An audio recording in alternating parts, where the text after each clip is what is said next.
Good morning and welcome to the Committee of Adjustment hearings for Rural Panel Number 3. We are a City of Ottawa quasi judicial tribunal that holds public hearings to consider the Planning Act applications, including minor variances to the zoning requirements and consent to sever land. Our hearings are now in person at Ben Franklin Place, 101 Centerpoint Drive. We also enable more remote participation by video conferencing for our registered speakers. We are live streaming on YouTube and the video will be archived and available for future viewing by the public. My name is Bill Hunter. I'll be chairing today's hearings and you can address me by my name or as chair. With me are my fellow panel members. On my far left, Martin Vervoort. Next to Martin is Jocelyn Chander. On my far right, Terry Otto. And on my immediate right, Beth Henderson. The procedure for the hearings will be as follows. Listed on the agenda and appearing on screen from time to time are the applications we'll hear today. For the sake of efficiency, I may deal with the agenda items in a different order. Panel members have reviewed the planning reports and any written submissions in support or in opposition to each of the applications. Today we'll hear any oral submissions relating to the applications. As part of the statutory public notification requirements, Each applicant was required to post a sign on the property in question before the hearing. They also had to confirm in writing that they did so, or they'll need to swear or affirm an oath today that they've fulfilled the sign posting requirements. Otherwise, we may have to adjourn or postpone that hearing. The panel may ask for a brief presentation of an application followed by questions for the applicant and city planning staff. We will then hear from members of the public who have registered to speak, and we may also have questions for them. Finally, the applicant, who is the burden of proof, will have the opportunity to make final comments in reply. Please address your comments to me as the chair, starting with your name and spelling it if necessary, and your municipal address for the record. All presentations are limited to 5 minutes. Any exceptions will be at my discretion. At the end of the hearing, the panel may either make an oral decision or we may reserve our decision, which means it won't be delivered today. In either case, and within 10 days, the Committee of Adjustment will send the official written decision and reasons for it to all the parties, participants, and anyone else who has requested a copy. Does anyone have any questions about the procedure that we'll be following today? Okay. Are there any declarations of interest? I have a declaration of interest on panel 2, 3 applications, 519 Elation, that's minor variance A-00035, 338 Peninsula, minor variance number 34, and 250 Sapling, minor variance number 39. Thank you very much. Are there any other declarations of interest? There being none, we'll move on. There are no minutes of previous meetings to confirm at this date. So we'll move on to the adjournment request. And that is item number 2. Is there anybody here to speak to item number 2? That is Moody Ward. Oh, this is small. 21. Oh, okay. Panel members, any questions on this item? That's the agent is on screen. Mr. Pence, do you wish to speak to this? Yes, I'm here to and with respect to item number 2, 3047 Moody, and we've received an adjournment request. And I'm here to accept that adjournment. All right. And we need a couple of weeks, 2 or 3 weeks to address the comment, and then we'll happy to come back to the committee for consideration. Could you come back in 2 weeks, or do you need perhaps 4 weeks? I'd like to say 2 weeks, but I think just to be safe, 4 weeks is probably a more realistic time so that we're not having to re-adjourn a second time. Okay. Members of the panel, 4 weeks adjournment, is that satisfactory? Yes. Okay, thank you, Mr. Mr. Pence. Chair, just for the record, that would be April 30th. April 30th, 4 weeks. Right? Yeah. Thank you. That sounds good. Mr. Pence, you heard that, April 30th? Yes, I did. Thank you very much. Thank you very much. Appreciate your assistance here. Thank you. Could we move to item number 1, please? That's 200 Donald East, Munro, Ward 5.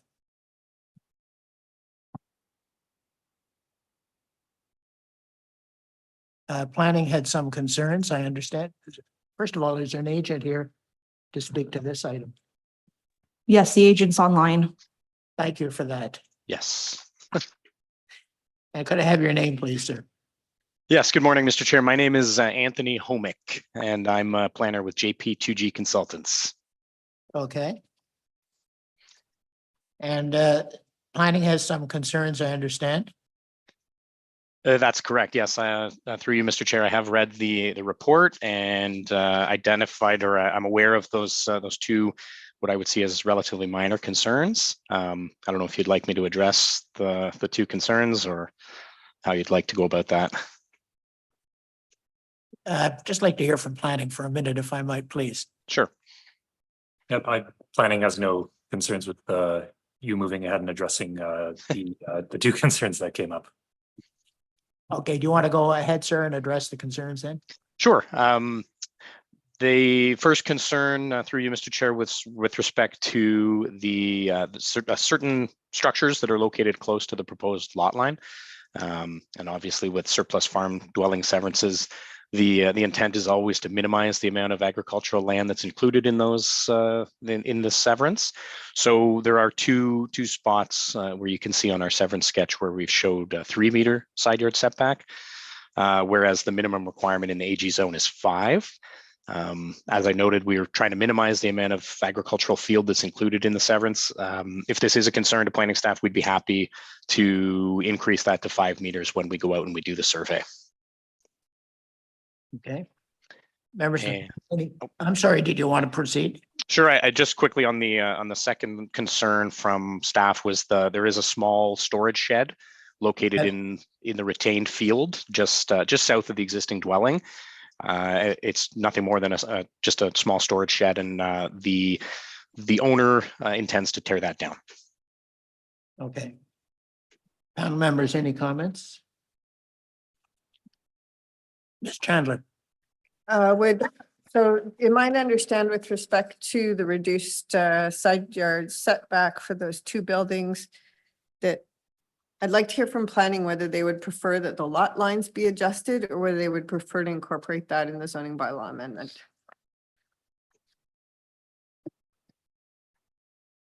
So planning would be agreeable to having the lot lines adjusted in the final survey to address that issue. what are your thoughts on that, the applicant? Yeah. Through you, Mr. Chair, that would be perfectly acceptable to us to increase to the 5 yard side yard setback all the way around. All the way around? Yep. Okay. Do we need to have that as part of the change then, Mr. Taft? It has to be in a condition, is that correct? Mr. Chair, the condition requiring the survey plan is a committee condition, and this final survey needs to match the sketch on file. So we shouldn't contemplate any changes to the sketch after the decision's been made. It should be filed before. Okay, so where does that leave us then, as to what we do today? Do we approve it? That's up to you, but I suggest a revised sketch if that's what we're thinking about. So if it's a revised sketch, then it have to be adjourned and brought back? That's correct. Yes, that's what I thought. Applicant, are you okay with that? Through you, Mr. Chair, I would obviously prefer to avoid an adjournment. But I mean, if that's the way that staff would like to proceed, I don't see an issue with that. I mean, I guess, would there not be a possibility of including a condition in the decision that just simply states a revised sketch would have to be provided as one of the conditions, and then we would still have the standard survey condition as well, so that way the 5 meters is documented on the sketch, and then we would formalize that through the severance. Would that be possible? I don't know. Planning, is that possible? I think planning would be agreeable to having a revised sketch included as a condition. Mr. Vervoort, Just a question for planning. So can't that reduced side yard setback be addressed through the rezoning process? We're always trying to preserve agricultural land, so here we are like trying to reduce the agricultural land. So I'm just wondering, like, can't that all be done at once through the same process without having to adjust the lot line or incur any additional costs? Yes, so I believe that could also be addressed through the rezoning process as well. Both addressing the prohibiting residential uses on the retained land and permitting a reduced side yard setback on the severed parcel. Because it wouldn't have any effect on anybody. So like, to me, I think we can go ahead and we can make the condition read that they provide a survey showing a 5 yard or 5 meter setback from all structures on the property, or alternatively, address that through the rezoning process. And it could be at the applicant's option, but then it would just, then we're sure that we're fine. That's my suggestion.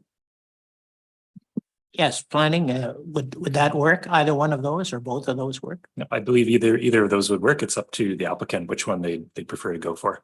Applicant, which one would you prefer if we're inclined to use one of those? Through you, Mr. Chair, I would tend to agree with Mr. Ververt that the goal is always, as I mentioned, to reduce the amount of farmland that's included. So if planning would be acceptable to it, then I'd prefer to reduce the side yard setback to the 3 meters where we've shown it in those two locations through the rezoning process. Okay. Members of the panel, any other thoughts on that? Mr. Otto agreed, Ms. Henderson agreed. Maybe to amend the condition. Yeah, no. What would then, if we were to amend, what would the wording be of that amendment? So the wording would be that a reduced side yard setback is permitted on the severed parcel of 3 meters. Something to that effect. Ms. Chandler.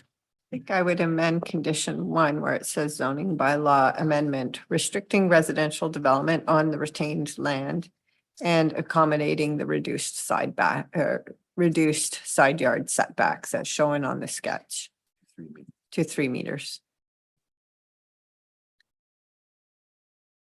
Is that enough for staff to go with? Committee staff would prefer that approach. Applicant, is that wording that you heard from Ms. Chandler acceptable to you? Yes, Mr. Chair, that would be acceptable. Okay, thank you. Panel members, any other comments? Are we all in favor of granting this with that amendment? Yes? Okay, it's approved. Thank you very much. Thank you, sir. Thank you very much. Item number 3.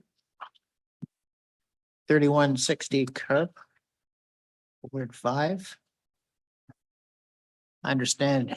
Yes, could I have your name, please? Morning, my name is Bridget Chow. I'm a planner with Aegis Canada Limited. Hey. Wonder, could you turn on your microphone if you wouldn't mind? Just press the button. Oh. And if you could say that again, please. Sorry about that. My name's Bridget Alchawa. I'm a planner with Aegis Canada Limited, formerly Macintosh Perry. Okay. And I understand planning has no concerns. Is that correct, sir? Yes, that's correct. Do you agree to the conditions? Yes, we do. Okay. Any comments, members of the panel? Comments, Ms. Chandler? I'd just like to acknowledge that we are aware of the comments that were submitted by some adjacent property owners. Yes. Through you, Mr. Chair, I did speak with Mrs. Burke on 2 occasions last week. The first, she expressed her concerns and was curious where the future road would be that's in the area of our proposed access easement. So I did provide her with a marked up consent sketch showing her house in relation to that. And then we spoke again on Thursday. She said that her concern would be the potential for truck traffic in the future. And so I did note for her that the development of the new severed lot would be subject to site plan control, which would require the transportation impact assessment screening and the provision of any required reports for that. And that the future subdivision development on the retained lands would also go through a planning process at the city where they would be requiring a transportation impact assessment, which we are in the process of preparing those documents, and that it would be assessed for truck traffic. And I did kindly remind that it is a designated truck route on Carp Road. It is an employment area, and that the lands are zoned for rural industrial commercial uses. What were her thoughts on that? She said she understands, and then she said she did still want to go on record with her comments and that she was going to send them to the coordinator.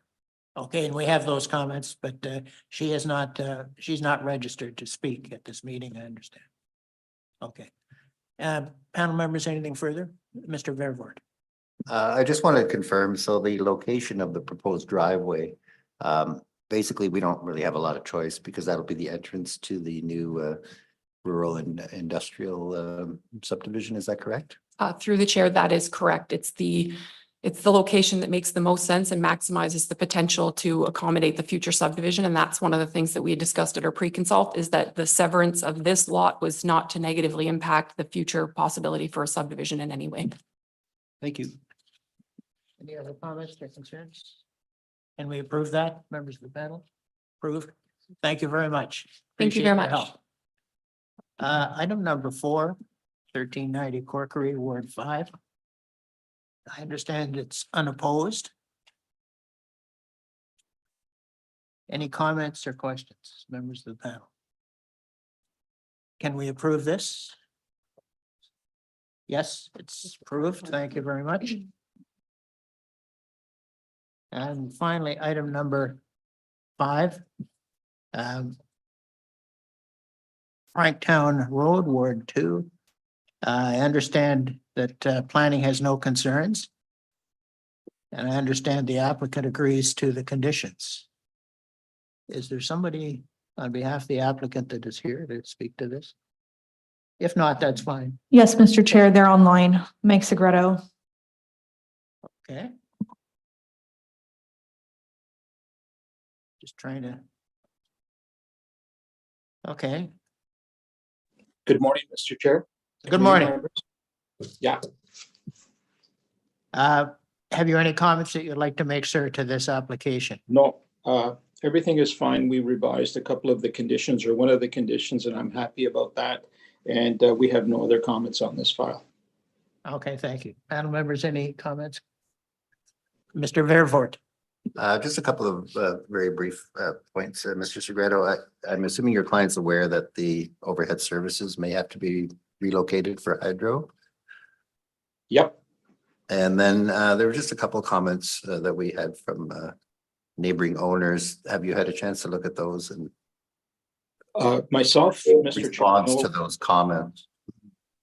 I believe that the owners have met with the neighbor and have discussed it, but for myself, I have not commented or heard anything from the neighbors.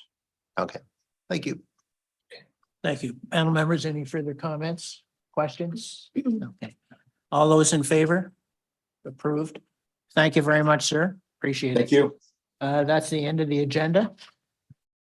Yes, okay, so thank you all very much. Meeting is closed.